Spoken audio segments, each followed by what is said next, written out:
लोग शुरू करते हैं। कक्षा 9 में हम लोगों ने शुरू करा था पहला अभ्यास संख्या पद्धति।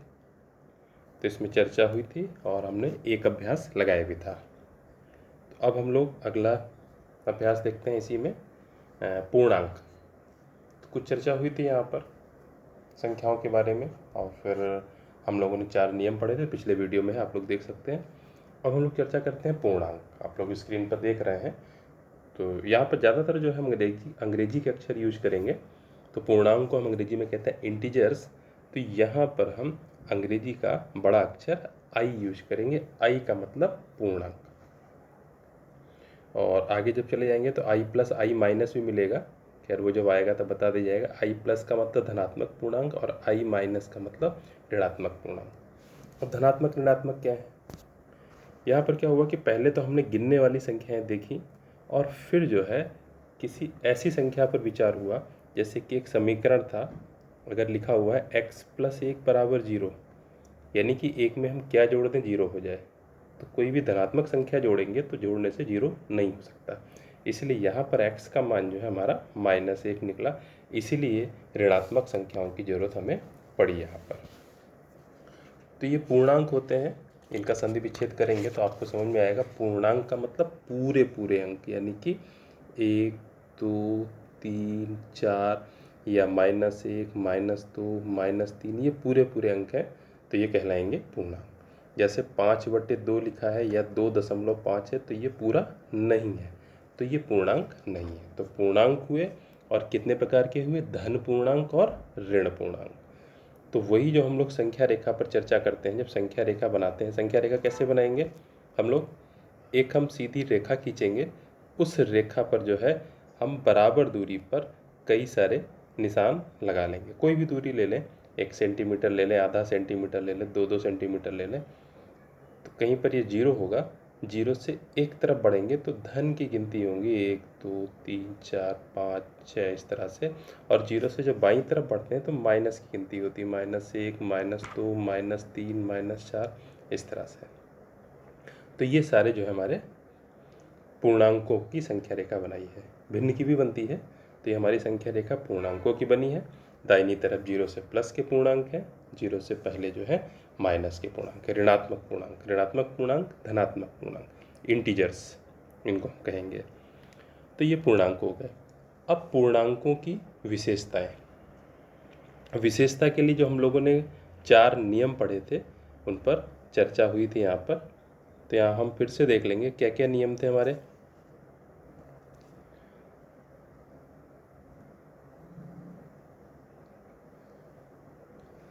एक था हमारा यहाँ पर समवरक नियम।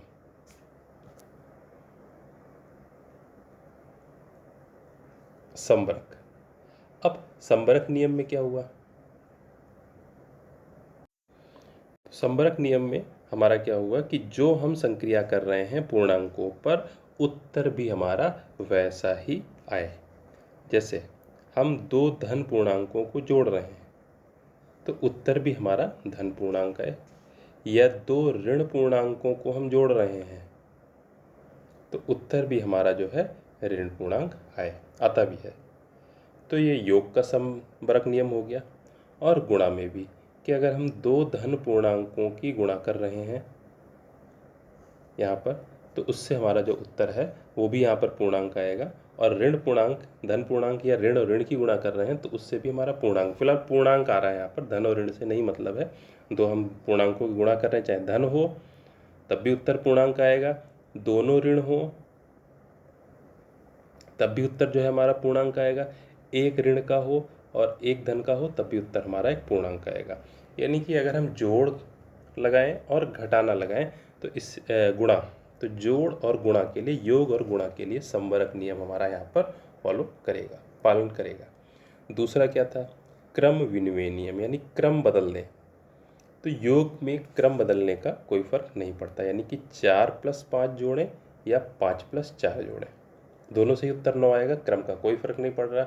इसी तरह से 4 × 5 कर दे चाहे 5 × 4 कर दे, यहाँ भी क्रम का कोई फर्क नहीं पड़ा। तो ये क्रम विनिमय नियम भी पूर्णांकों में लागू होगा, लेकिन किसमें? योग और गुणा में। तीसरा था साहचर्य नियम। साहचर्य नियम में क्या था, 3 गिनतियाँ थी, जैसे 4 + 5 + 6। अब इसमें से चाहे हम 4 और 5 को पहले जोड़ दें और चाहे 5 और 6 को पहले जोड़ दें और तीसरी गिनती जो बची उसको बाद में जोड़ें, तो उत्तर एक ही रहेगा।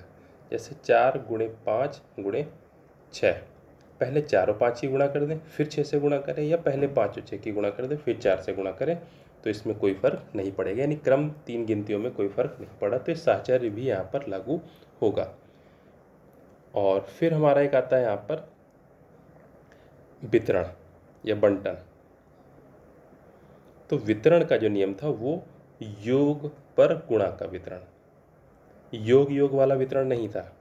जैसे लिखा हुआ है 4 + 5 + 6, ये क्या हुआ, बीच में योग है और बाहर भी योग है, तो योग पर योग का वितरण। और लिखा हुआ है 4 × 5 + 6, तो ये बीच में क्या है, योग है और बाहर क्या है, गुणा, तो ये योग पर गुणा का वितरण, यानी जो बाहर लिखा है वो वितरित हो रहा है किसके साथ, अंदर वाले दोनों के साथ। तो यहाँ 4 × 5 भी हो जाएगा प्लस 4 × 6 भी हो जाएगा, तो वितरित हो गया।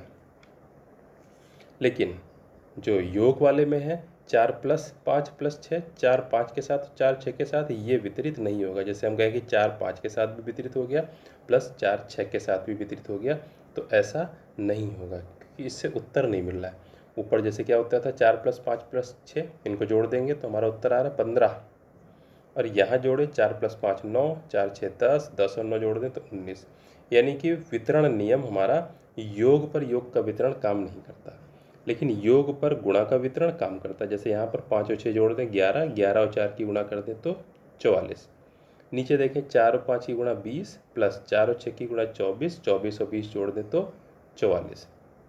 तो योग पर गुणा का वितरण ये काम करता है, तो वितरण नियम था। एक और यहाँ पर आ जाएगा हमारा, इसको हम कहेंगे निरसन, निरसन नियम। अब निरसन क्या होगा, तुलना वाला। जैसे लिखा हुआ है हमारा 4 + 5 = 4 + x। अब अगर हम तुलना करेंगे यहाँ से तो x का मान हमारा 5 आ गया, तो ये हो जाएगा हमारा निरसन नियम। अब हम यहाँ पर एक देखेंगे कुछ शब्द नए। तो ये आपको स्क्रीन पर 2 चीज़ें दिखाई पड़ रही हैं, एक है योगात्मक तत्समक, एक है गुणात्मक तत्समक। नाम इनका याद कर लेंगे, खूब इससे पूछे जाते हैं ये, योगात्मक तत्समक और गुणात्मक तत्समक। Additive identity and multiplicative identity, क्या इनका मतलब है।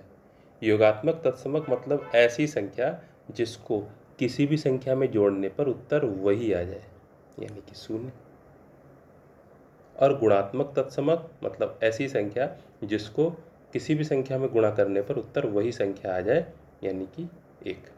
कैसे, जैसे 5 है तो 5 का योगात्मक तत्समक क्या होगा, 0, क्योंकि 5 में 0 जोड़ दिया तो 5 आ गया। 5 है, 5 का गुणात्मक तत्समक क्या होगा, यानी किस संख्या से गुणा कर उत्तर 5 आ जाए, तो 1 से, 5 कम 5। तो योगात्मक तत्समक हमेशा क्या होगा, 0, और गुणात्मक तत्समक क्या होगा, हमेशा 1 रहेगा। तो ये हमको ध्यान रखना है, यहाँ पर ये तत्समक है, योगात्मक तत्समक और गुणात्मक तत्समक, क्या इनका मतलब हुआ, और इनसे जो है कोई फर्क मतलब नहीं पड़ेगा। ये मान हमेशा फिक्स है कि योगात्मक तत्समक 0 ही होगा और गुणात्मक तत्समक 1 ही होगा। अब हम कुछ और चीज़ों पर चर्चा करेंगे, इसी से मिलता जुलता नाम जिसमें बच्चों को ज़्यादातर कन्फ्यूजन होता है। तो क्या है वो, योगात्मक प्रतिलोम, और इसी तरह से क्या है, गुणात्मक प्रतिलोम। योगात्मक प्रतिलोम और गुणात्मक प्रतिलोम। अब देखिए यहाँ पर क्या है, प्रतिलोम का मतलब होता है उल्टा, inverse. Additive inverse and multiplicative inverse, इनका क्या मतलब हुआ। योगात्मक प्रतिलोम यानी कि जिसको जोड़ने से उत्तर 0 आ जाए। जैसे 5 है तो 5 में हम क्या जोड़ें, -5, यानी माइनस का चिन्ह लगा दें, यानी चिन्ह बदल दें, उसका प्लस है तो माइनस कर दें, माइनस है तो प्लस कर दें, तो उत्तर उससे 0 आ जाएगा। यानी 5 का योगात्मक प्रतिलोम क्या हो गया, -5। -5 का योगात्मक प्रतिलोम क्या हो गया, +5। इसी तरह से गुणात्मक प्रतिलोम यानी कि किस संख्या से गुणा कर दें तो उत्तर 1 आ जाए, तो उसके उल्टा जैसे 3 लिखा है तो 3 को किस संख्या से गुणा कर दें, 1/3 से गुणा कर देंगे तो 3 3 कट जाएगा, 1 आ जाएगा। यानी 3 का गुणात्मक प्रतिलोम क्या है, 1/3। 1/3 का गुणात्मक प्रतिलोम क्या है, 3। तो ये हमारे प्रतिलोम हो गए, मतलब उल्टा हो गए। तो ध्यान रखना है, जैसे -6 का योगात्मक प्रतिलोम पूछा गया तो क्या होगा, +6 योगात्मक प्रतिलोम। -6 का गुणात्मक प्रतिलोम पूछा तो क्या होगा, 1/-6। तो योगात्मक प्रतिलोम और गुणात्मक प्रतिलोम ये संख्या पर निर्भर करेंगे, इनका मान अलग अलग होगा। लेकिन जो तत्समक हैं, योगात्मक और गुणात्मक तत्समक, वो फिक्स हैं। योगात्मक तत्समक हमेशा 0 होगा और गुणात्मक तत्समक हमेशा 1 होगा, ये निश्चित है। और फिर आगे इसमें एक आएगा हमारा निरपेक्ष मान।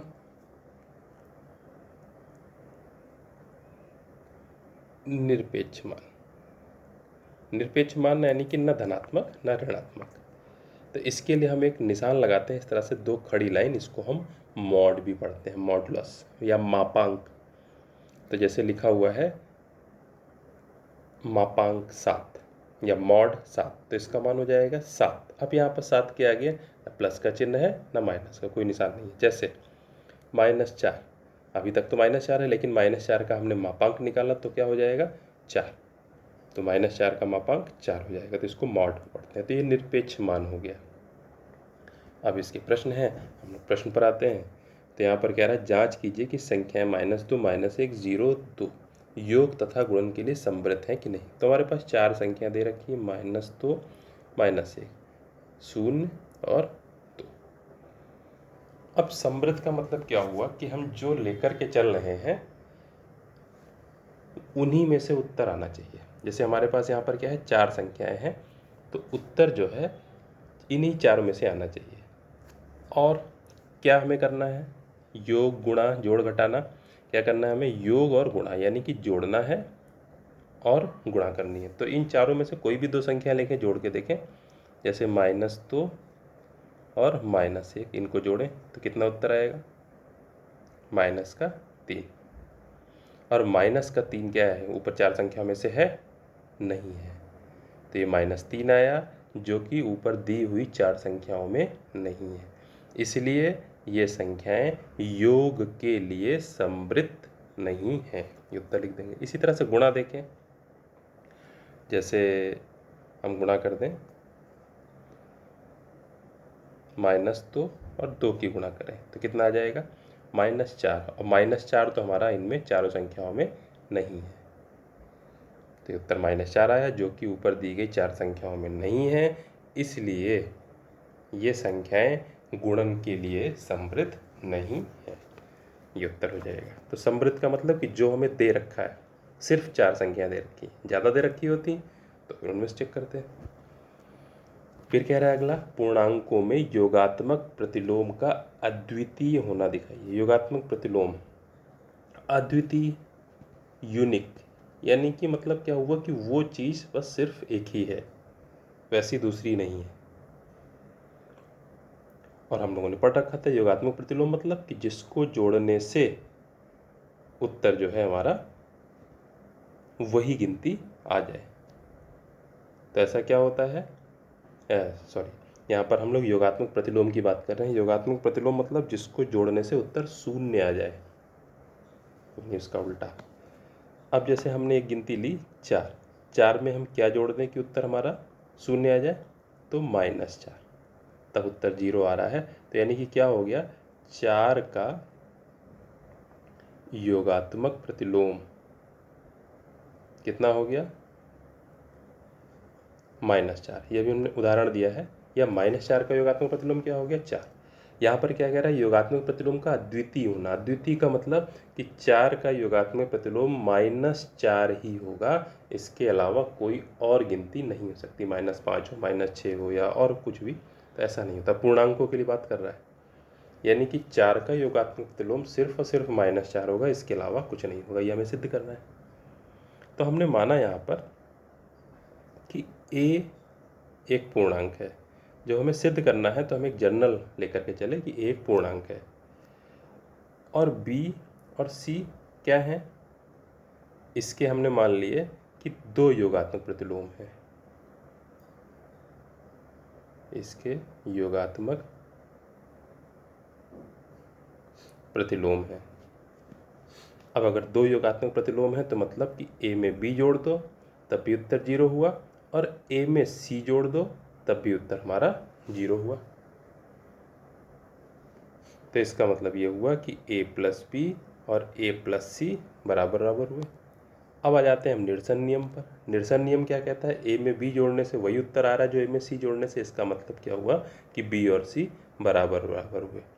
तो निरसन नियम से अभी हमने चर्चा करी, तो निरसन नियम से यहाँ पर क्या हो गया, b बराबर c, यानी कि b और c अलग अलग नहीं है, b और c एक ही है। अतः इस बात से पुष्टि हो गई कि a का योगात्मक प्रतिलोम एक ही होगा, यानी कि अगर एक पूर्णांक है तो उसका योगात्मक प्रतिलोम एक ही होगा, अद्वितीय होगा।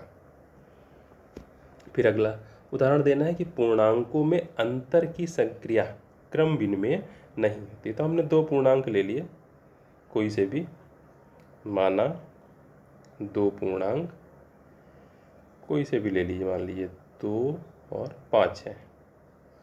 अब अंतर करना है तो 2 माइनस 5 निकाला तो कितना आ जाएगा, -3। 5 माइनस 2 निकाला तो कितना आ जाएगा, 3। क्रम विनिमय यानी क्रम बदला।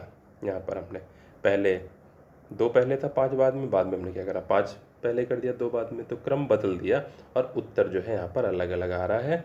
यानी कि 2 माइनस 5 का उत्तर वो नहीं आ रहा है जो 5 माइनस 2 का है, तो बराबर निशान बना के काट देंगे, तो उत्तर नहीं है।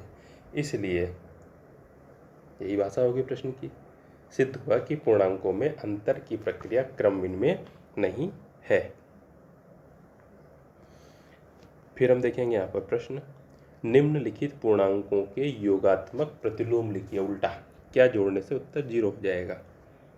-7, तो -7 का योगात्मक प्रतिलोम क्या होगा, योगात्मक प्रतिलोम +7। अब चाहे +7 ऐसे लिख दें चाहे या 7 लिख दें तो वो समझ में आएगा कि +7 ही है। शून्य का योगात्मक प्रतिलोम क्या होगा, 0। 1 का योगात्मक प्रतिलोम क्या होगा, -1। -a प्लस बी, इसका योगात्मक प्रतिलोम क्या होगा, चिन्ह बदल देते हैं, हमने बताया था प्लस का है तो माइनस कर देते हैं, माइनस है तो प्लस का कर देते हैं, तो a प्लस बी, ये इनके योगात्मक प्रतिलोम हो गए, यानी इनको जोड़ने से उत्तर 0 आएगा। दूसरा, वितरण नियम से 15 गुणे 32 का मान ज्ञात कीजिए। इसमें देखिए संकेत लिखा हुआ है कि 32 को हम क्या करेंगे, 30 + 2 लिख देंगे, तो ये वितरण हो जाएगा। तो 15 गुणे 32 था, अब 32 को ही हमने तोड़ा तो क्या लिख दिया, 15 गुणे 30 + 2। अब 15 को हम वितरित कर देंगे किस पर, 30 के साथ, और एक बार 15 को 2 के साथ, यानी क्या हो जाएगा, 15 गुणे 30, प्लस का निशान था, प्लस 15 गुणे 2, गुणा कर देंगे तो 15 गुणे 30 करा, 15 × 45 यानी 450, प्लस 15 गुणे 2 करा, 15 दूनी 30, दोनों को जोड़ दिया 450 और 30 को, तो क्या हो गया 480। तो प्रश्न लग गया। अब यहाँ पर क्या था कि वितरण नियम से 15 गुणे 32 का मान ज्ञात करना था, तो यहाँ पर हम कर सकते हैं कुछ भी, ऐसा कुछ नहीं है कि हमने 32 को 30 + 2 करा, ऐसा कुछ नहीं कह रहा है। जैसे 15 गुणे 32, अब इससे थोड़ा कैलकुलेशन आसान हो गई। अगर हम 15 को लिख देते, यहाँ पर हम क्या करते, 32 हमने पहले लिख दिया, गुणे 15 बाद में लिख दिया, तब भी कोई फ़र्क नहीं पड़ा। फिर क्या करते, 32 गुणे 15 को हम लिख देते 10 + 5, तब भी कोई फ़र्क नहीं पड़ा। अब 32 को तोड़ देते, तो 32 को 10 के साथ भी गुणा हो जाती, प्लस 32 की 5 के साथ भी गुणा हो जाती, तो 32 दामन 320, प्लस 32 की जब 5 से गुणा करते तो गुणा करनी पड़ती यहाँ पर 160, फिर दोनों को जोड़ देते तो 480 आ जाता।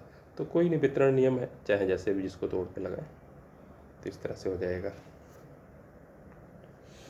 फिर अगला कह रहा है, धन पूर्णांकों में एक उदाहरण सहित दर्शाइए कि योग की संक्रिया पर योग का वितरण नियम असत्य है। तो हम ये दिखा देते हैं, जैसे 5 + 2 + 6 मान लिया हमने लिखा, कुछ भी लिख लें। 2 + 6 पर ब्रैकेट बनाए, इसको अगर हम हल करें तो कितना आ जाएगा, 5 + 2 और 6 का मान जोड़ देंगे, 2 + 6 8, तो कितना आ जाएगा 13। अब यहाँ पर वितरण कर दें, 5 + 2 + 6 यानी 5 का वितरण हो जाएगा अंदर। अब वितरण नियम से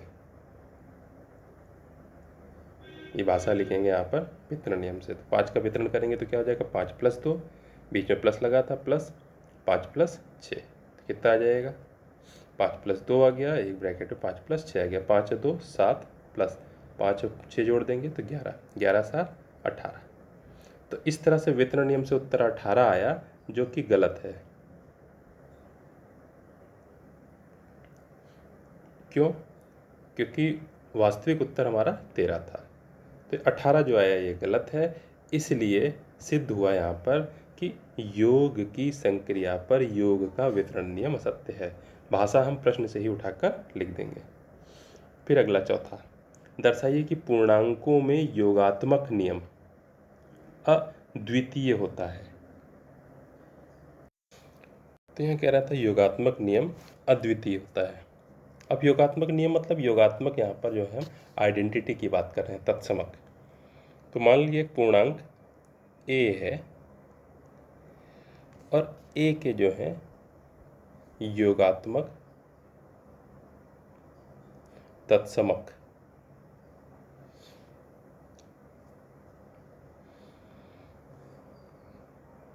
मान लीजिए, एक तो 0 होता ही है, एक हमने b मान लिया, तो फिर क्या होगा, योगात्मक तत्समक जोड़ने से उत्तर वही आता है। तो a में 0 जोड़ेंगे तब भी उत्तर a आएगा, और a में अगर हम b जोड़ते हैं तब भी उत्तर a ही आएगा। अब यहाँ तुलना कर लें निरसन नियम से, तो क्या हो गया, 0 और b की तुलना हुई, यानी कि b का मान 0 हुआ, यानी कि 0 के अलावा और कोई योगात्मक तत्समक हो ही नहीं सकता। फिर अगला है, निम्नलिखित संख्याओं में धन पूर्णांक छाटिए। बहुत आसान है, पहला 8 - 6, 8 में से हम 6 घटा देंगे तो 2 बचेगा, तो ये सही है। दूसरा 2 - 5, तो ये -3 आएगा, ये नहीं होगा। फिर क्या है अगला, 1 और भाग का निशान है, ये 1/3, तो ये 1/3 आएगा। अब देखिए क्या कहता है, धन और पूर्णांक छाटिए। भाषा पढ़ लेंगे, धन पूर्णांक यानी कि प्लस का होना चाहिए और पूर्णांक होना चाहिए। तो ये 1/3 है, पूर्णांक नहीं है, तो ये भी नहीं होगा। -3 - 4 की गुणा करेंगे तो माइनस माइनस की गुणा प्लस, 3 और 4 की गुणा 12, तो ये पूर्णांक आ गया, तो ये सही है। 8 और 2 को भाग करेंगे तो 4 आएगा, धन पूर्णांक है, तो ये सही है। -5 और 3 की गुणा करेंगे तो -15 आएगा, ये नहीं होगा। 3 और 5 की गुणा करेंगे तो 15 आएगा, ये भी सही है। तो धन पूर्णांक छाट लिए। बहुत आसान से चैप्टर था। मिलते हैं फिर अगले वीडियो में।